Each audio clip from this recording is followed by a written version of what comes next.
Looking back at the 2020s from our vantage point in 2030, the first great event was the complete destruction of Donald Trump's Republican Party. As the former Republican consultant Mike Murphy had noticed, there were roughly 300 state and federal elections during the Trump years and Republicans did horribly in most of them. The 2020 vote was a continuation of that trend. Trump's landslide defeat left him humiliated, and the Republicans lost their Senate majority. Trump cried fraud and tried to whip up his followers, but they turned their backs. He went from idol to scapegoat in an instant. It seemed they could forgive him everything but losing.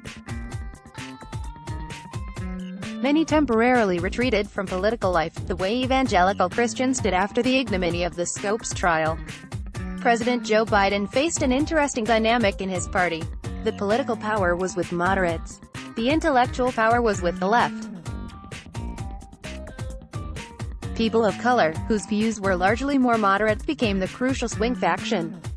As president, Biden resisted the interest groups that wanted him to address healthcare first.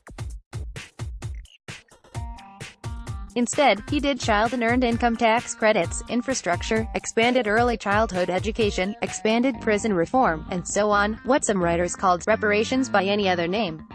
He gave regulatory czar Elizabeth Warren a special portfolio to take on big tech. The major events of the decade were cultural, not political. Trump era had witnessed a crisis of connection at the bottom of society and a crisis of authority at the top. Social repair was the top order of the day once a new president took office. The first whiff of the cultural restoration was the accountability clubs that spread across the nation's campuses. College students realized that America stinks at accountability. Either there is no accountability, Wall Street after the financial crisis, or people have their lives destroyed for a problematic tweet. The accountability clubs bore the motto, Truth and Mercy. Students wanted to restore a culture in which facts mattered. They were also searching for a way to judge others in a graduated and humane manner, allowing for repentance, forgiveness and restoration. Marshall McLuhan once remarked that moral indignation is a technique used to endow an idiot with dignity. Suddenly indignation, the keystone emotion of the Trump years, was lame. Empathy made a comeback. The second cultural trend of the decade was the rise of the urban church.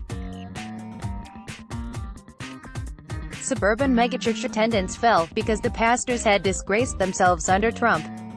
But suddenly there was a surge in church plants, in places like Brooklyn, Washington, D.C., Chicago and San Francisco, as highly educated people found homes for their spiritual longings. The churches were liturgically highly charismatic Bethel music, and highly universalistic and intellectual Richard Rohr. Their politics were an odd mix, pro-LGBTQ, pro-life, active on climate change, pro-animal rights, one of the signature moral causes of the decade. The religious left gained on the religious right. At the same time, the racial justice conversation went intimate. America is involved in a multi-generational process of truth and reconciliation. In the teens, the truth-telling had generally revolved around historic events, slavery, lynching, redlining. In the 2020s, a series of writers, artists and directors gave us vivid descriptions of the subtleties of contemporary Black life. The profusion of video streaming networks allowed a new generation of artists to take audiences inside the psychological lives of people of color. These artists realized that structural change would happen when people learned to see one another whole. The most important cultural change came to be known as the civic renaissance.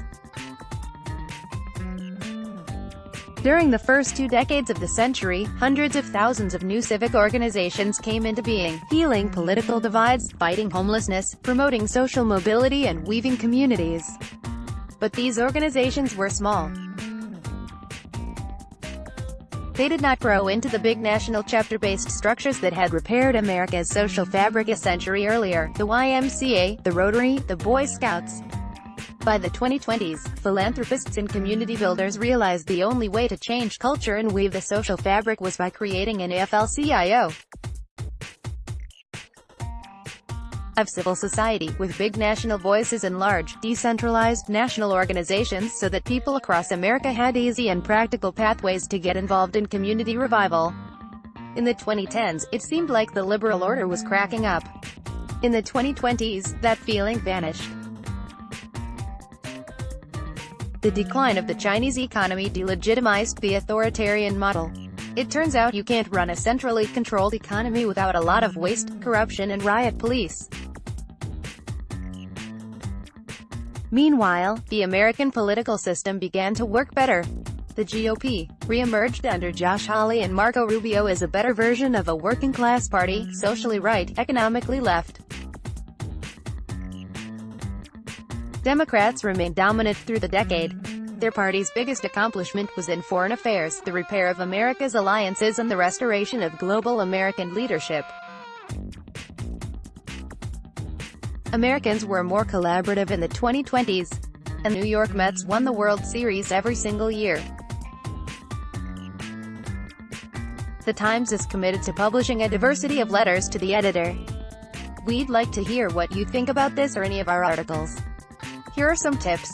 And here's our email, letters@nytimes.com. Follow the New York Times Opinion section on Facebook, Twitter @NYOpinion, and Instagram. Let block ads. Why?